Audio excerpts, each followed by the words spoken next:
Everyone, आज हम पढ़ेंगे क्लास 10th मैथ्स का first chapter that is real numbers. And before starting the chapter let's have a quick revision of types of numbers, है ना। सबसे पहले हम स्टार्ट करते हैं नेचुरल नंबर्स से।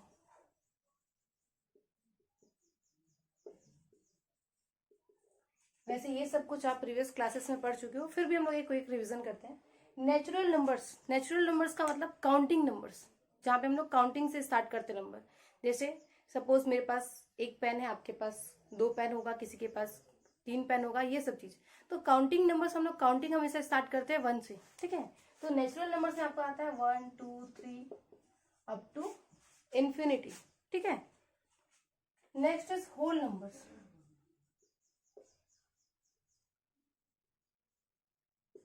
अब यहाँ पर देखो, काउंटिंग में हम लोग 0 से स्टार्ट नहीं किए थे, क्योंकि जब आप काउंट करते हो तो आप या तो बोलते हो उसके पास पेन ही नहीं है, या फिर आप बोलोगे 1 पेन है, लेकिन 0 पेन है नहीं बोलते हो, ठीक है। तो यहाँ पे 0 नहीं था, लेकिन होल नंबर में यहाँ पर क्या होगा, 0 होगा। 0 1 2 3 अप टू इन्फिनिटी।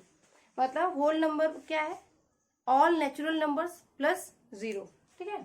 जितने भी नेचुरल नंबर्स है उसमें अगर आप क्या लगा दो, एक स्टार्टिंग में 0 लगा दो, तो वो क्या बन जाएगा, होल नंबर्स।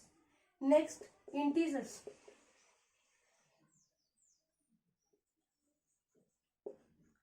यहाँ पे आप देख रहे होगे होल नंबर्स में 0 टू इन्फिनिटी तक है, लेकिन इसमें नेगेटिव नंबर्स नहीं है। तो इंटीजर्स क्या होंगे, all whole numbers and all negative numbers, ठीक है। इसमें क्या आ जाएगा,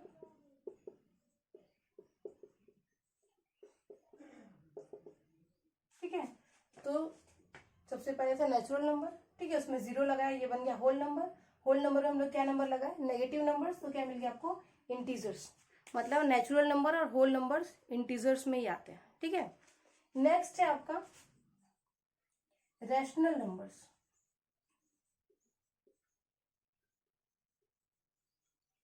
रैशनल नंबर्स में क्या हो जाएगा, जितने भी फ्रैक्शंस हैं वो सारे फ्रैक्शन किस में आ जाएंगे, रैशनल नंबर्स, ठीक है। और अगर इसको डिफाइन करना होगा तो हम लोग डिफाइन कैसे करते हैं, all the numbers which can be written in the form of p/q, ठीक है। All the numbers which can be written in the form of p/q where p and q are integers and q is not equal to 0, ठीक है। तो जितने भी numbers होंगे जिसको हम लोग p/q के फॉर्म में लिख सकते हैं, जहां पे इसका जो डिनोमिनेटर है वो 0 नहीं होना चाहिए, ठीक है। तो उन सारे नंबर्स को हम लोग क्या बोलेंगे, रैशनल नंबर्स। जैसे इसमें आ जाएगा 5/3 -1/2, है ना, 1 -1 2, क्योंकि देखो 1 को मैं 1/1 लिख सकती हूँ, -1 को मैं -1/1 लिख सकती हूँ, 2 को मैं क्या लिख सकती हूँ, 2/1। तो ये सब क्या है, रैशनल नंबर्स है। इसका मतलब ये हुआ कि जितने भी नेचुरल नंबर, होल नंबर और इंटीजर्स हैं वो सब के सब किस में आएंगे, रैशनल नंबर्स में आएंगे, ठीक है। जितने भी आपके अभी तक हम लोग जितने भी नंबर्स पढ़े वो सारे के सारे नंबर्स किस में आ जाएंगे, रैशनल नंबर्स पे आ जाएंगे। नेक्स्ट, अब जो रैशनल नंबर नहीं है उसको हम लोग क्या बोलेंगे, इरेशनल नंबर, ठीक है। जो रैशनल नंबर्स में नहीं आते उसके हम लोग क्या बोलेंगे, irrational numbers.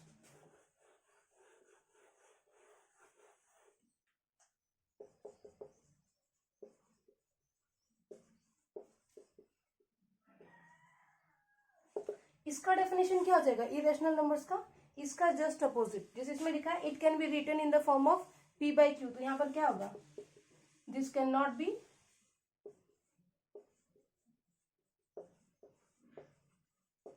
Written as p/q where p and q are integers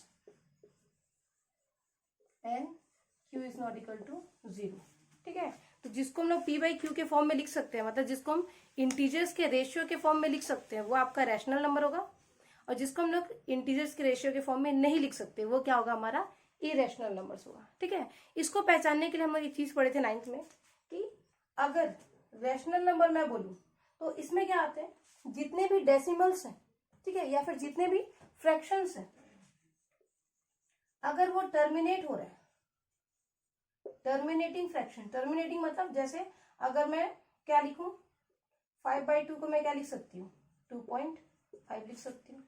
4/3 को मैं क्या लिख सकती हूँ, 0.25 लिख सकती हूँ। एक सेकेंड,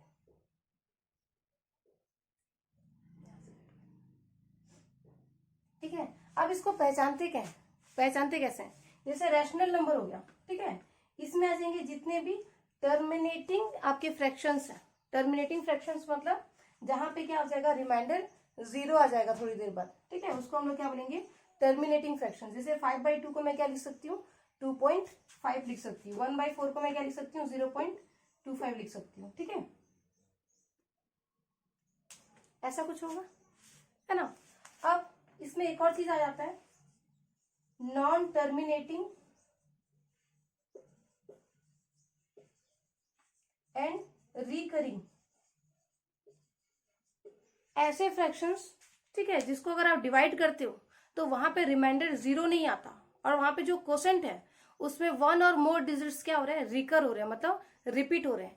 ऐसे नंबर्स को हम लोग क्या बोलते हैं, नॉन टर्मिनेटिंग एंड रिकरिंग। जैसे अगर आपका आंसर आ रहा है 4.3333 ऐसा कुछ आ रहा है, ठीक है, यहाँ पर देखो ये डिजिट क्या हो रहा है, रिपीट हो रहा है, तो आप इसको क्या लिख सकते हो, 4.3 का क्या लिख सकते हो, बार लिख सकते हो, ठीक है। All the numbers which have repeating numbers, और यहाँ पर ये जो नंबर है वो जरूरी नहीं कि एक ही डिजिट रिपीट होगा, हो सकता है मोर देन 1 नंबर भी क्या हो वहां पे रिपीट हो। तो all terminating and all non terminating and recurring numbers are rational numbers, ठीक है। ऐसे सारे नंबर्स जहां पे रिमाइंडर 0 आता है, और ऐसे नंबर जहां पे रिमाइंडर 0 नहीं आता लेकिन वहां पे उसका जो आंसर है उसमें कोई डिजिट क्या हो रहा है, रिकर हो रहा है ना, तो वो सारे नंबर्स किस में आएंगे, रैशनल नंबर में आएंगे। इरेशनल नंबर्स में क्या आएंगे, non terminating and non recurring, ऐसे नंबर्स जो टर्मिनेट भी नहीं हो रहे, ठीक है, और जो रिकर भी नहीं हो रहे, मतलब वहां पे कोई डिजिट रिपीट ही नहीं हो रहा। जैसे अगर आपका आंसर आ रहा है 2.13461897543 ऐसा कुछ आपसे आ रहा है, यहाँ पर देखो कोई सा भी नंबर जो है वो रिपीट नहीं हो रहा है, ठीक है। तो इस टाइप के नंबर्स को हम लोग क्या बोलते हैं, इरेशनल नंबर्स, है ना। ये तो फ्रैक्शन के फॉर्म में आपके अंडरस्टैंडिंग के लिए ये ज्यादा अच्छा है, लेकिन डेफिनेशन आपको याद रखना है कि अगर उसको आप p/q के फॉर्म में लिख रहे हो, है ना, इंटीजर्स के रेशियो के फॉर्म में लिख सकते हो तो वो रैशनल है, और अगर नहीं लिख सकते तो वो क्या होगा, इरेशनल होगा, ठीक है।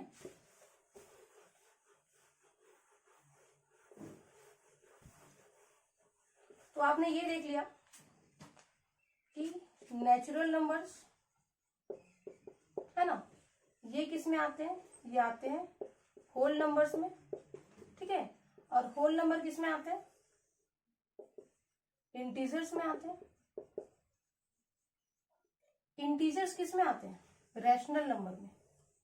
इंटीजर्स किस में आते हैं, रैशनल नंबर्स में, ठीक है। इरेशनल नंबर इनसे बिल्कुल अलग है, ठीक है, क्लियर है। नेचुरल नंबर होल नंबर में आते हैं, होल नंबर्स इंटीजर्स में आते हैं, और ये सब के सब किस में आते हैं, रैशनल नंबर में। और जो रैशनल नंबर नहीं होता उसको हम लोग क्या बोलते हैं, इरेशनल नंबर, ठीक है। लेकिन हम लोग चैप्टर में चलते हैं, हमारा चैप्टर क्या है, रियल नंबर्स। अगर मैं इन दोनों को इंक्लूड कर दूं, रैशनल और इरेशनल दोनों को अगर हम लोग इंक्लूड कर देते हैं तो ये सारे नंबर्स जो है वो क्या है, real numbers. All rational and irrational numbers are real numbers, ठीक है। या फिर मैं बोल सकती हूँ जिसको आप क्या कर सकते हो, नंबर लाइन पे पुट कर सकते हो जिस नंबर को, वो नंबर आपका क्या होगा, रियल नंबर होगा, ठीक है। अच्छा, जो रियल नंबर नहीं होता उसको इमेजिनरी नंबर बोलते हैं, लेकिन उसको अभी हम लोग नहीं पढ़ेंगे, है ना। अभी हम लोग को सिर्फ क्या देखना है, रियल नंबर्स देखना है। तो अब चैप्टर स्टार्ट करते हैं, रियल नंबर्स, ठीक है। It includes 3 main topics which are Euclid's division, algorithm, fundamental theorem of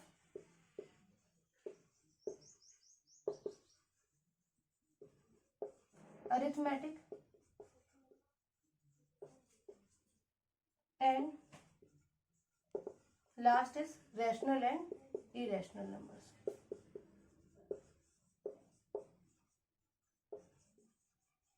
ठीक है। यूक्लिड्स डिवीजन एल्गोरिथम, ठीक है, ये जो है वो किससे रिलेटेड है, डिवीजन से रिलेटेड है, ठीक है। और इससे हम लोग फाइंड आउट करते हैं HCF, डिवीजन मेथड से हम लोग क्या करते हैं, HCF फाइंड आउट करते हैं, ठीक है। लोअर क्लासेस में तुमने क्या किया है कि जो भी HCF और LCM फाइंड आउट किया वो किसके थ्रू फाइंड आउट किया है, फैक्टराइजेशन मेथड से।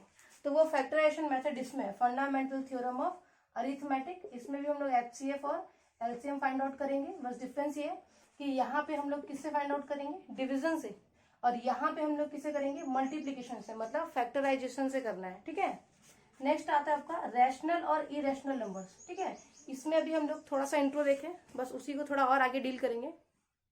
तो स्टार्ट करते हैं यूक्लिड्स डिवीजन एल्गोरिदम। और इससे भी पहले हमको एक चीज पढ़नी है, यूक्लिड्स डिवीजन लेमा, ठीक है। यूक्लिड्स डिवीजन एल्गोरिदम से पहले हमको क्या पढ़ना है, यूक्लिड्स डिवीजन लेमा। इन दोनों में डिफरेंस क्या है। लेमा का मतलब होता है प्रूवन स्टेटमेंट, ठीक है। कोई स्टेटमेंट है जो ऑलरेडी प्रूफ हो चुका है, जिससे हम लोग किसी और स्टेटमेंट को प्रूफ कर सकते हैं, या फिर उस स्टेटमेंट का हम कहीं पे यूज कर सकते हैं। क्लियर है। Lemma is the proven statement which can be used in another statement और इन अदर एल्गोरिदम, ठीक है। एल्गोरिदम क्या है, sequence of steps to solve a problem or to obtain a result. Lemma is proven statement, ठीक है। तो lemma क्या है, ऑलरेडी प्रूवन स्टेटमेंट, और एल्गोरिदम क्या है, sequence of steps to obtain a particular result, ठीक है। एल्गोरिदम में क्या होता है, जैसे यहाँ पर हम लोग एल्गोरिदम यूज करेंगे HCF फाइंड आउट करने के लिए, ठीक है। तो आपको HCF दिया होगा क्वेश्चन में, उसको फाइंड आउट करने के लिए हमारे पास एक प्री डिफाइंड सीक्वेंस है ना, वही सारे स्टेप्स आपको क्या करना है, अप्लाई करना है। तो इसको हम लोग क्या बोलेंगे, एल्गोरिदम, ठीक है। पहले स्टार्ट करते हैं यूक्लिड्स डिवीजन लेमा से, ठीक है। ये बहुत ही सिंपल सी चीज है जो हम लोग ऑलरेडी जानते हैं, ठीक है। बस उसका हमको नाम नहीं पता है कि उसको यूक्लिड्स डिवीजन लेमा बोलते हैं। जैसे अगर आपको क्या करना है, 40 डिवाइडेड बाई 7 करना है, तो आप ऐसा कुछ करोगे,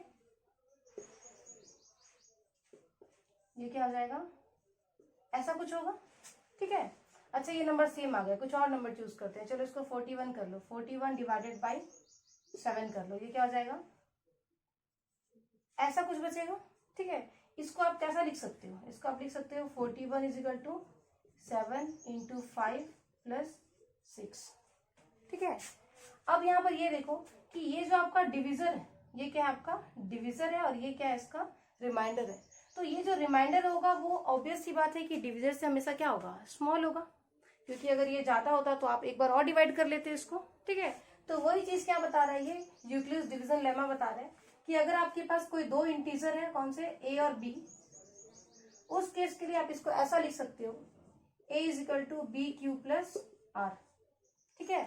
A और B अगर आपके पास दो इंटीजर है, पॉजिटिव इंटीजर्स है, तो उसके लिए आप इसको ऐसा लिख सकते हो, A is equal to B Q plus R, और यहाँ पर ये जो R होगा, जो रिमाइंडर होगा, वो हमेशा क्या होगा, greater than equal to 0 but always less than B, ठीक है। जाहिर सी बात है, जो रिमाइंडर होगा वो आपका डिविजर से हमेशा क्या होगा, स्मॉल होगा, है ना। तो ये क्या है आपका यूक्लिड्स डिवीजन लेमा, है ना। इसको डिफाइन कर लेते हैं, for given positive integers A and B, there exist Q and R satisfying the relation A is equal to BQ plus R, where R is greater than equal to 0 but less than B, ठीक है।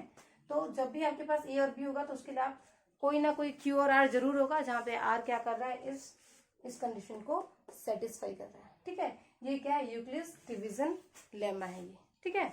Euclid's division algorithm is a process to find HCF of numbers, ठीक है। अगर आपको positive numbers के क्या करने हैं, HCF फाइंड आउट करना है, तो आप क्या लगाओगे, यूक्लिड्स डिवीजन एल्गोरिथम, ठीक है। Euclid's division algorithm division lemma के ऊपर ही है ना। डिवीजन लेमा याद करो क्या था, अभी पढ़े थे अपन, a is equal to B Q plus R, ठीक है, where R is less than B but greater than equal to 0। तो ये सेम चीज हम लोग को यूज करना है ना।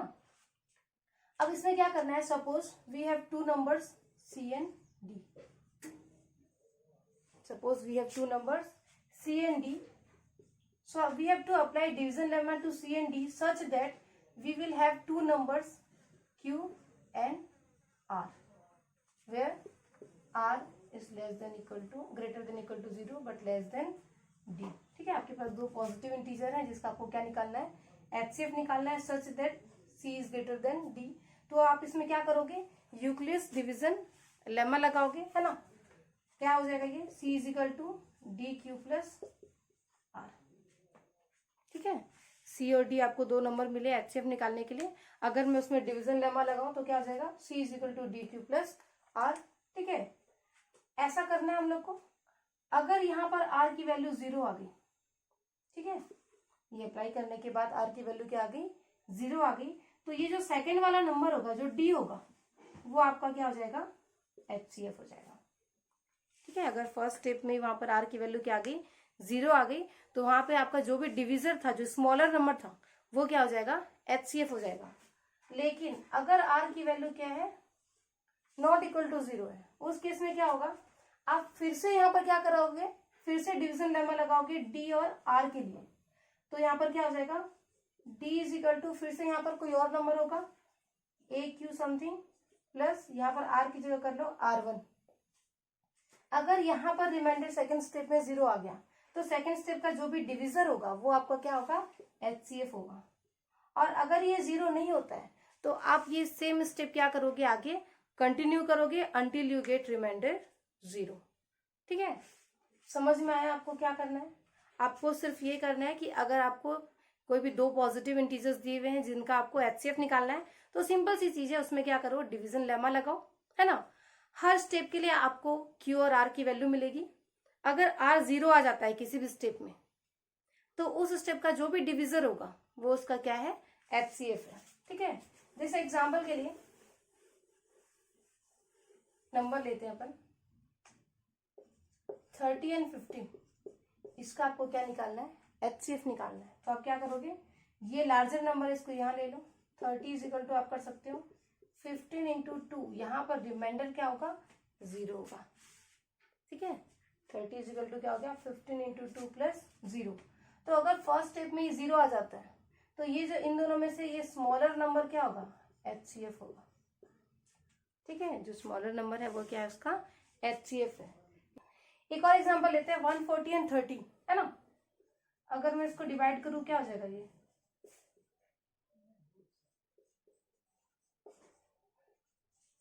ऐसा कुछ होगा, ठीक है। यहाँ पर देखो रिमाइंडर जो है वो आपका 0 नहीं है, ठीक है। तो अब आप क्या करोगे, डिवीजन 30 और 20 के लिए करोगे, ठीक है। नेक्स्ट आप डिवीजन किसके लिए करोगे, 30 एंड 20 के लिए। तो ये क्या हो जाएगा, 30 is equal to 20 into 1 plus 10। देखो सेकेंड स्टेप में भी रिमाइंडर आपका 0 नहीं आया है, मतलब आप इसमें क्या करना पड़ेगा, एक और स्टेप करना पड़ेगा। अब आप किसके लिए करोगे, 20 और 10 के लिए करोगे। 20 इज इक्वल टू जाएगा 10 इंटू 2 प्लस 0। इस वाले स्टेप में आपका रिमाइंडर क्या आ गया, 0 आ गया फाइनली, ठीक है।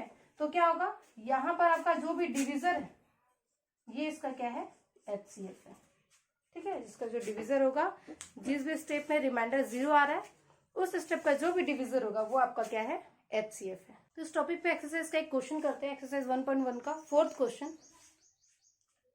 Use Euclid's division lemma to show that the square of any positive integer is either of the form of 3m और 3m plus 1 for some integer m। आपको प्रूव करना है क्या कि जितने भी पॉजिटिव इंटीजर है उनका स्क्वायर या तो 3m के फॉर्म में होगा या फिर क्या होगा, 3m प्लस 1 के फॉर्म में होगा, जहाँ पे m क्या है, इंटीजर, ठीक है। तो उसके लिए हम लोग एग्जाम्पशन करते हैं कि suppose any positive integer is a and b is equal to 3, ठीक है। कोई पॉजिटिव इंटीजर हम लोग लिए हैं a और जिसके लिए b इज इक्वल टू कितना है 3 है। अब अगर मैं इन दोनों में क्या करूं, डिवीजन लेमा लगाऊं, तो ये क्या हो जाएगा, a is equal to 3q plus r। ठीक है, ये हो जाएगा a is equal to 3q plus r, where r is greater than equal to 0 but less than 3। ठीक है, अब r 0 से क्या होगा, 0 या 0 से ज्यादा होगा और 3 से क्या होगा, कम होगा।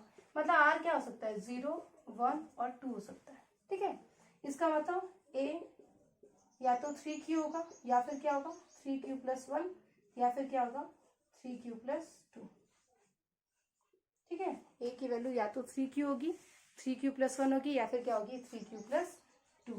ठीक है, लेकिन यहाँ पे हमको बोला है कि इसका स्क्वायर के लिए हमको ये प्रूफ करना है, तो क्या कर लो, on squaring both the sides a square is equal to 9q square और 3 इंटू 3q स्क्वायर। ठीक है, और a square is equal to 3q plus 1 का स्क्वायर कर लो, क्या हो जाएगा ये 9q square plus 6q plus 1, जिसको आप क्या लिख सकते हो, इसको अपन लिख सकते हैं 3 into 3q square plus 2q plus 1 कर सकते हैं। ठीक है, इसका भी स्क्वायर करते हैं थर्ड वाले का। अगर हम लोग थर्ड वाले का स्क्वायर करते हैं तो क्या हो जाएगा, a square is equal to 3q plus 2 का होल स्क्वायर, ये हो जाएगा 9q square plus 4 plus 12q। ठीक है, इसको हम लोग लिख क्या सकते हैं 3q स्क्वायर, इसको हम लोग क्या लिख सकते हैं, एक काम करो, इसको पूरा पहले एक्सटेंड कर लो, 9q square plus 3 plus 1 plus 12q, ऐसा लिख सकते हैं। 3 कॉमन निकाल लो, क्या हो जाएगा यहाँ पे 3q स्क्वायर, यहाँ से 3 कॉमन निकाले क्या बचेगा 1, यहाँ से 3 कॉमन निकालेंगे क्या बचेगा 4q प्लस ये वाला 1 यहाँ आ जाएगा। ठीक है, अब इन सब में एक सिमिलरिटी देखो, इस वाले में मैं 3q स्क्वायर की जगह क्या लिख सकती हूँ, कोई और पॉजिटिव इंटीजर ले लो। ठीक है, यहाँ पे q पॉजिटिव इंटीजर है, अगर मैं इसमें इन दोनों को मल्टीप्लाई करती हूँ तो ये भी क्या होगा, कोई पॉजिटिव इंटीजर ही आएगा।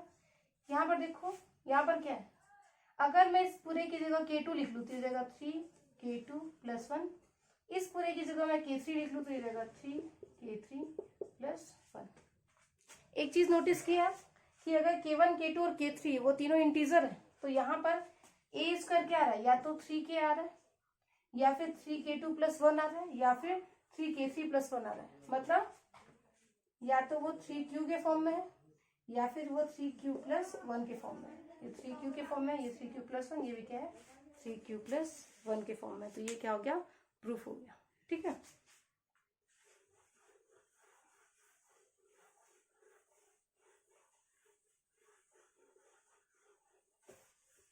तो अभी तक हम लोग जितने एग्जाम्पल देखे उसमें से आप एक्सरसाइज के क्वेश्चंस इजीली सॉल्व कर लोगे। अगर उसके बाद भी अगर आपसे कोई क्वेश्चंस डाउट होते हैं तो आप क्या करना, आप कमेंट सेक्शन में मुझसे वो क्वेश्चन पूछ सकते हैं। इसके पहले हम लोग एचसीएफ किससे फाइंड आउट कर रहे थे, डिवीजन मेथड से। अब हम लोग उसको फाइंड आउट करेंगे फैक्टराइजेशन मेथड से। तो स्टार्ट करते हैं, fundamental theorem of arithmetic, and it says any composite number can be expressed और factorized as a product of primes and this factorization is unique. ठीक है, कोई भी कंपोजिट नंबर है तो उसको आप क्या कर सकते हो, फैक्टराइज कर सकते हो प्राइम नंबर से। ठीक है, और वहां पर जितने भी फैक्टर्स होंगे, जो फैक्टराइजेशन होगा वो क्या होगा, यूनिक होगा, apart from the sequence of the factors that occur. ठीक है, जरूरी नहीं कि आप उसी सीक्वेंस में लिखो, आप किसी भी सीक्वेंस में लिखोगे तो उस फैक्टर का जो फैक्टराइजेशन होगा वो क्या होगा, सेम ही होगा। जैसे अगर आपके पास क्या है 45 है, इसको मैं क्या लिख सकती हूँ,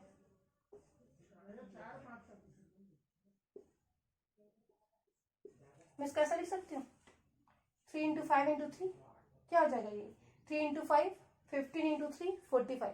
इसको मैं ऐसा भी लिख सकती हूँ 3 इंटू 3 इंटू 5, क्या हो जाएगा ये 3 इंटू 3 9, 9 इंटू 5 क्या हो जाएगा 45। या फिर मैं क्या लिख सकती हूँ 5 इंटू 3 इंटू 3, क्या हो जाएगा ये 5 इंटू 3 क्या हो जाएगा 15 इंटू 3 क्या हो जाएगा 45। तो यहाँ पर देखो इसमें जो नंबर्स आ रहे हैं, जो प्राइम नंबर्स आ रहे हैं वो क्या है, यूनिक है ना। यूनिक है मतलब यहाँ पर इन तीनों में क्या हो रहा है 2 3 और 1 5 है, यहाँ पर भी 2 3s है एंड 1 5 है, यहाँ पर भी 2 3 और 1 5 है, लेकिन इसका ऑर्डर कुछ भी हो सकता है।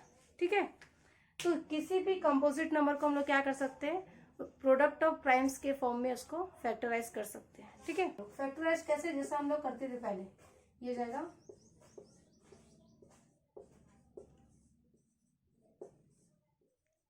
ठीक है। जब भी हम लोग क्या करते हैं, फैक्टराइजेशन करते हैं, वैसे वो सीक्वेंस कुछ भी हो सकता है, लेकिन जनरली हम लोग क्या करते हैं, स्मॉलर प्राइम नंबर से स्टार्ट करते हैं। ठीक है, तो 60 को मैं क्या लिख सकती हूँ, 60 को मैं लिख सकती हूँ 2 इंटू 2 इंटू 3 इंटू 5। ठीक है, या फिर 2 स्क्वायर इंटू 3 इंटू 5। 20 को कर लो, 20 के लिए क्या हो जाएगा,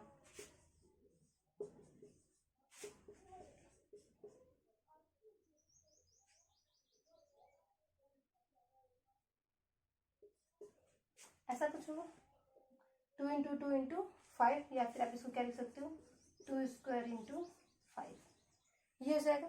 ठीक है, अब अगर आपको इसका HCF बताना है, HCF क्या है, यहाँ पर जो भी प्राइम नंबर्स क्या आ रहे हैं, इन दोनों में कॉमन है, उसका आपको स्मॉलेस्ट नंबर लेना है। अब इन दोनों में क्या है कॉमन, इन दोनों में 5 कॉमन है और 2 कॉमन है। यहाँ पर 5 का स्मॉलेस्ट पावर क्या है 1, और 2 का स्मॉलेस्ट पावर क्या है 2 ही है, तो इसका यहाँ पर HCF क्या जाएगा 20। LCM के केस हम लोग क्या करते हैं, अब यहाँ पर कॉमन नहीं लिखना है, यहाँ पर जितने भी फैक्टर इन्वॉल्व हैं दोनों नंबर्स के, उसमें से आपको क्या लेना है, हाईएस्ट उसका पावर लेना है। जैसे यहाँ पे कौन कौन से नंबर है 2 3 और 5, 2 का यहाँ पर हाईएस्ट पावर क्या है 2, 3 का 1 और 5 का 1, क्या हो जाएगा ये आ जाएगा 16। तो इसका LCM क्या आ गया 60 आ गया। ठीक है, तो HCF क्या है, product of smallest powers of prime numbers in the factorization. ठीक है, और ये क्या आ जाएगा, product of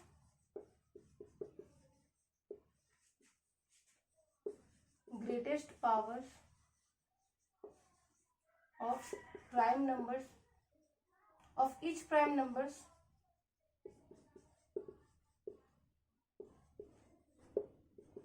in the factorization।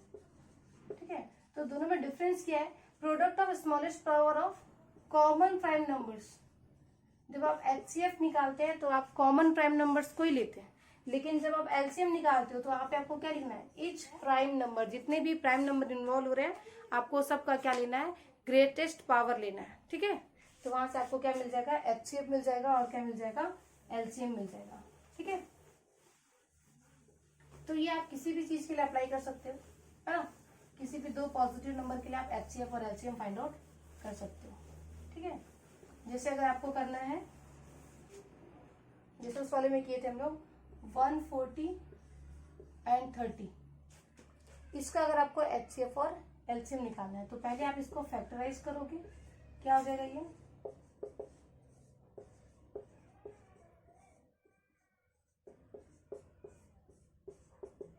इसका फैक्टराइजेशन हो जाएगा 140 का 2 स्क्वायर तो 5 इंटू 7, और 30 का क्या होगा, ठीक है, इसका हो जाएगा 2 3 5। ये हो गया इन दोनों का फैक्टराइजेशन। अब आपको इसका HCF और LCM बताना है, तो HCF के लिए क्या होगा, इन दोनों में कॉमन क्या क्या है, इसमें कॉमन है 2 और 5। यहाँ पर देख लो 2 का स्मॉलर पावर, यहाँ पर स्क्वायर है, यहाँ पर 1 है, तो आपको 1 वाला लेना है, इनटू 5 का यहाँ पर क्या है, स्मॉलेस्ट पावर 5 है, तो क्या आ जाएगा 10। इन दोनों का HCF क्या आ गया 10 आ गया। LCM अगर निकालना है तो आपको सारे प्राइम्स इंक्लूड करने हैं, 2 स्क्वायर इंटू 3 इंटू 5 इंटू 7। ठीक है, क्या हो जाएगा ये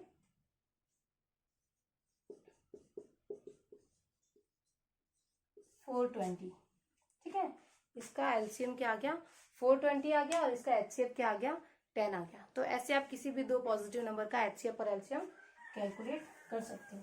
अब यहाँ पर एक और इंटरेस्टिंग चीज है, देखो जैसे आपने निकाला HCF इसका 140 और 30 का, इसका HCF कितना आ गया 10 और इसका LCM कितना आ गया 420। इसमें इंटरेस्टिंग ये है कि अगर आप इन दोनों का मल्टीप्लीकेशन लेते हो HCF और LCM का, तो वो एग्जैक्टली उतना ही आएगा जितना आप इन नंबर्स को मल्टीप्लाई करने के बाद लाते हो। ठीक है, जैसे अगर मैं इन दोनों को मल्टीप्लाई करूं तो ये कितना आएगा 4200 आ गया। ठीक है, और अगर मैं इन दोनों नंबर्स का मल्टीप्लीकेशन करूं तो भी क्या आ जाएगा 4200 आएगा। ठीक है, तो यहां पे हम एक चीज बोल सकते हैं कि अगर आप क्या कर रहे हो HCF of A and B कर रहे हो into LCM of A and B कर रहे हो, तो ये किसके इक्वल आएगा A इंटू B के इक्वल आएगा। HCF और LCM का प्रोडक्ट नंबर्स के प्रोडक्ट के इक्वल आता है। मतलब अगर आपको HCF पता है तो आप LCM कैलकुलेट कर सकते हो, या LCM पता है तो HCF कैलकुलेट कर सकते हैं।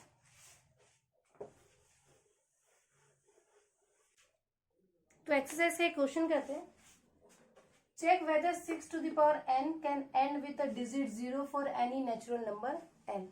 आपको चेक करना है कि 6 to the power n का यहाँ पर किसी भी n के लिए यहाँ पर जो भी नंबर आएगा क्या उसका लास्ट डिजिट 0 होगा, आपको ये चेक करना है। ठीक है, तो इसके लिए आप क्या करो 6 to the power n, इसको मैं क्या लिख सकती हूँ, इसको मैं लिख सकती हूँ 2 into 3 to the power n, या फिर हम लोग क्या लिख सकते हैं 2 to the power n into 3 to the power n, ऐसा लिख सकते हैं।